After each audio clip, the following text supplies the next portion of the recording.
پیغمبر علیه السلام مبارک ورته وفرمیل وی او وی تاسو به الله پاک جل شانه داسې وینئ لکه دا 14مه سپوږمۍ ده چې دا تاسو ته څنګه ښکاري داسې به رب کریم جل شانه تاسو ته ښکاري. هر سړی به په خپل ځای ناست وي ښه دا 14مه سپوږمۍ چې اسمان کې ده او دا تمام پاکستان راغونډ شي په یو ځای کینی نه دی به یو بل ته یې لکه سر ټیټ که چې زه وګورم نه هر سړی به په خپل ځای ناست وي او 14مه سپوږمۍ به ورته ښکاري. دکه رنګې الله پاک جل شانه به جنتیانو ته په جنت کې ښکاري. هر جنتي به په خپل مقام ناست وي او الله پاک جل شانه به ورته ښکاري. نو خدای پاک جل شانه به مؤمنان په جنت کې ویني. خدای پاک جل شانه دې موږ ټول دغه مؤمنانو کې راولي. ړوند سړی نه د ړوند هغه په رڼا ورېځې کې کېنوه نو ناست وي هغه ته څه ښکاري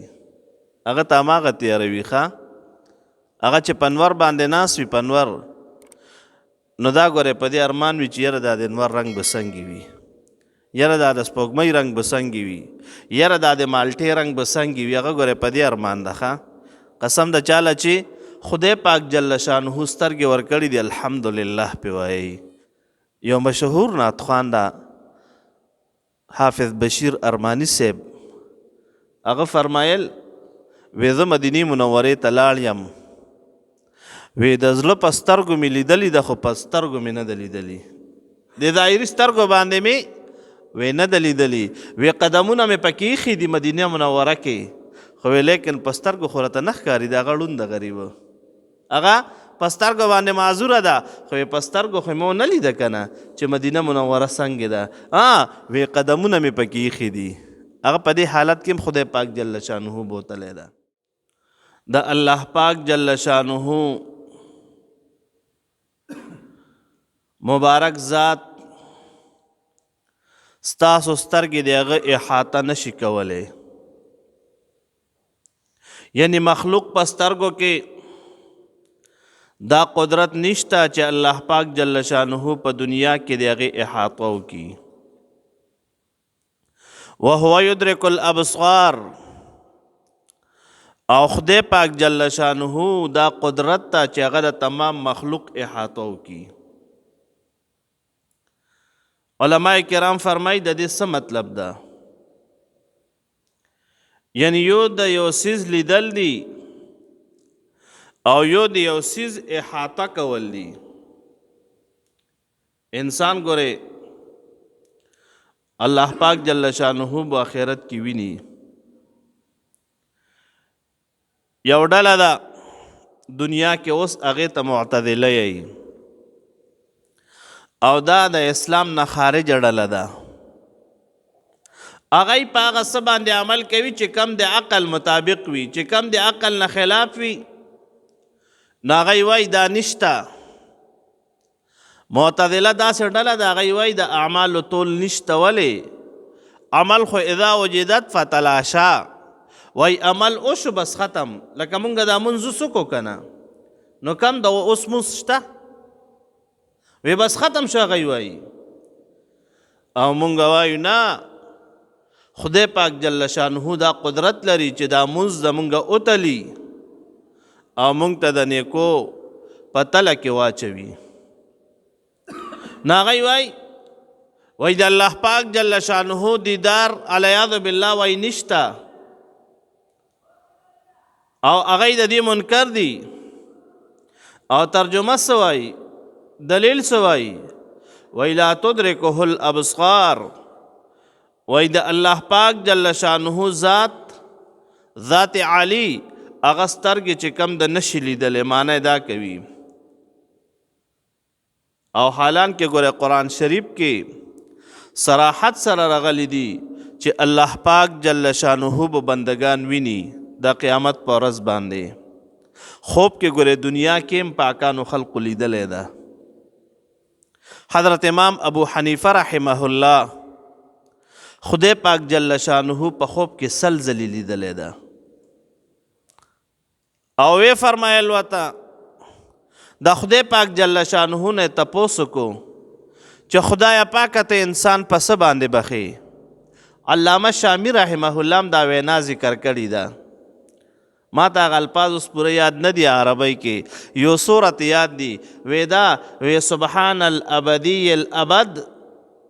او ډیر الفاظ ورته خدای پاک جل شانه مبارک ذات ذکر کل وی څوک چې دا کلمات وای نو دا زه بخم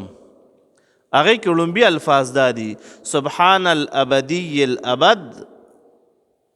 او ډیر الفاظ دي نور علامه شامی رحمه الله دا وینا ذکر کړې ده او دا الفاظ شامی کې موجود دي او حضرت امام احمد بن حنبل رحمه الله هغه هم لیدلی او داسې نو الله پاک جل شانه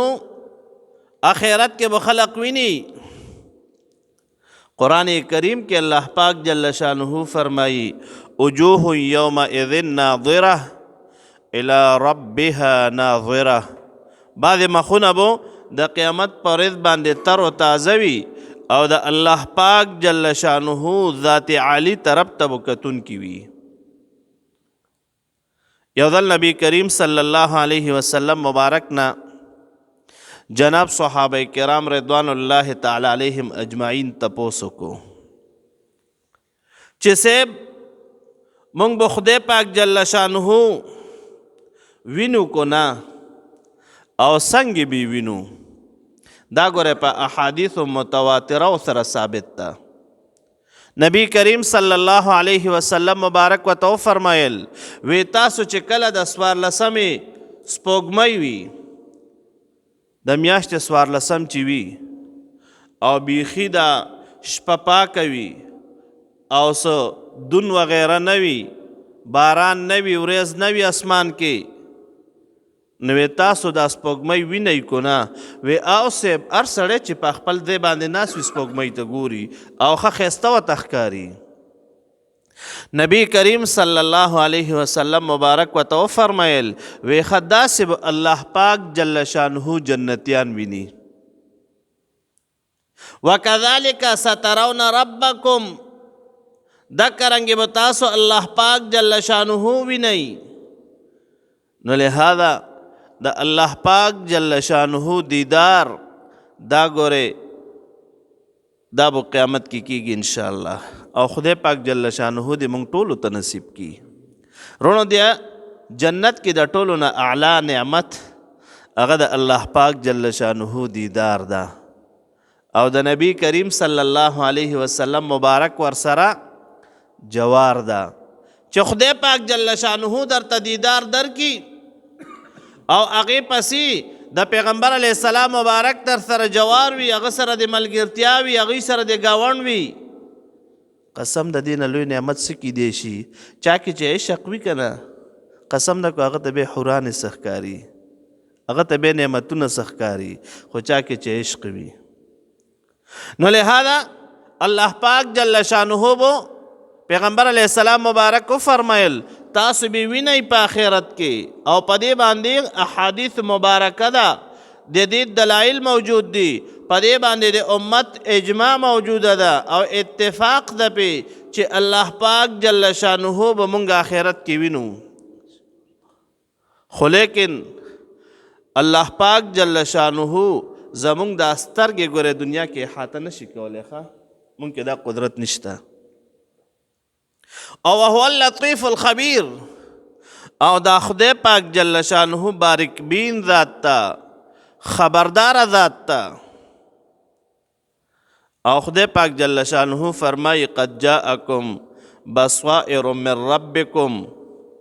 په تحقیق سره راغلی د تاسو ته هغه سیز چې هغه په زړه کې روشنایي پیدا کوي یعنی هغه په زړه کې څه پیدا کوي روشنایي یو بصارت ته یو بصیرت ته بصارت څه ته وایي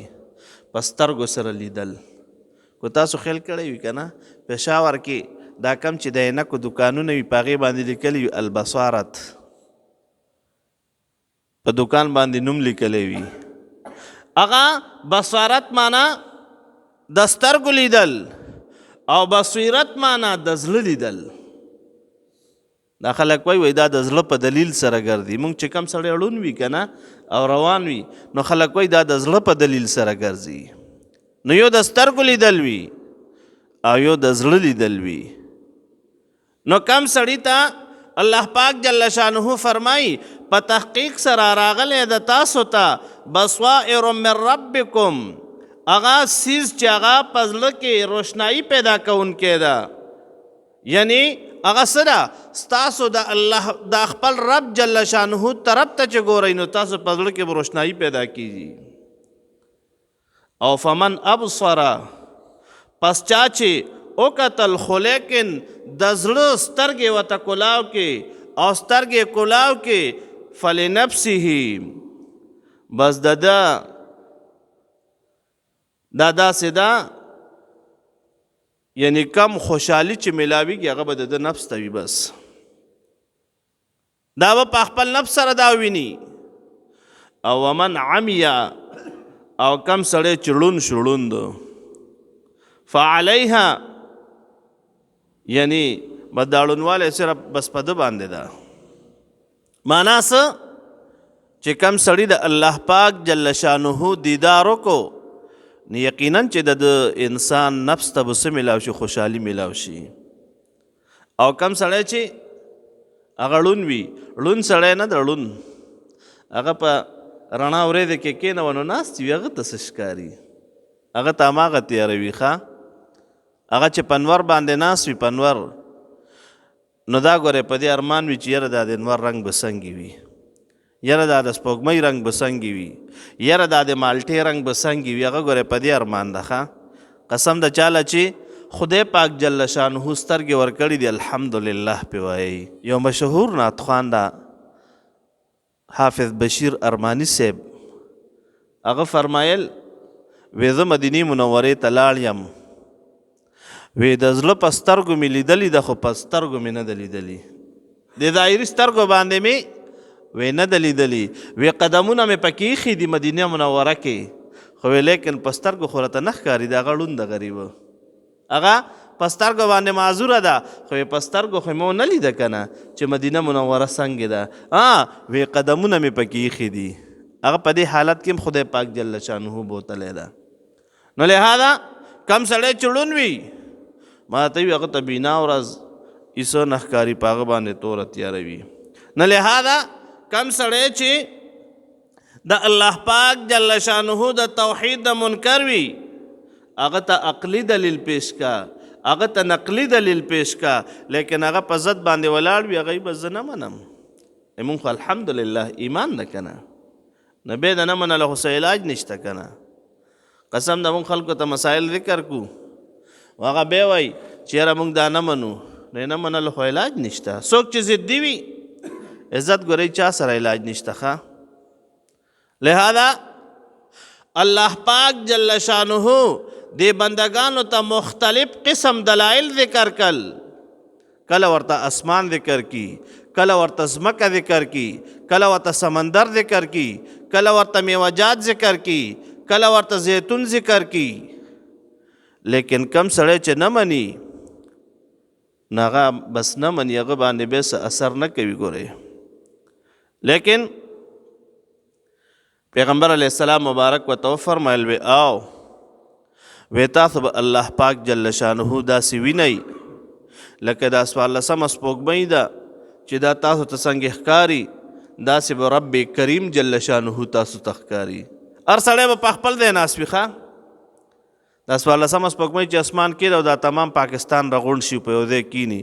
نه دی به یو بل ته یې لکه سر ټیټ که چې زه وګورم، نه، هر سړی به په خپل ځای ناست وي او څوارلسمه سپوږمۍ به ورته ښکاري. دکه رنګې الله پاک جل شانه به جنتیانو ته په جنت کې ښکاري، هر جنتي به په خپل مقام ناست وي او الله پاک جل شانه به ورته ښکاري. نو خدای پاک جل شانه به مؤمنان په جنت کې ویني. خدای پاک جل شانه دې موږ ټول دغه مؤمنانو کې راولي. او خدای پاک جل شانه فرمایي وما انا علیکم بحفیظ. نبی علیہ السلام مبارک ته چې ګوره زه په تاسو څه نګران نه یم، خبره خو مې ورسوله، او خدای پاک جل شانه فرمای وکذالک نصرف الآیات دغه رنګې مونږ بار بار بیانو هغه علامې د قدرت ولیقولو درسته او د پاره د دې چې دی ووایي چې تا لوستی د قرآن کریم لره ولنبینه لقوم یعلمون او د پاره د دې چې مونږ د قرآن کریم بیان کو دی د پاره د هغې قوم د پاره چې هغوی پوهېږي نه کوم قوم چې پوهېږي او هغوی ته د قرآن کریم بیان وشي یقینا چې هغوی ته نه مطلب اخلي او هغوی پې عمل کوي. خدای پاک جل شانه دا بیان کړی ده.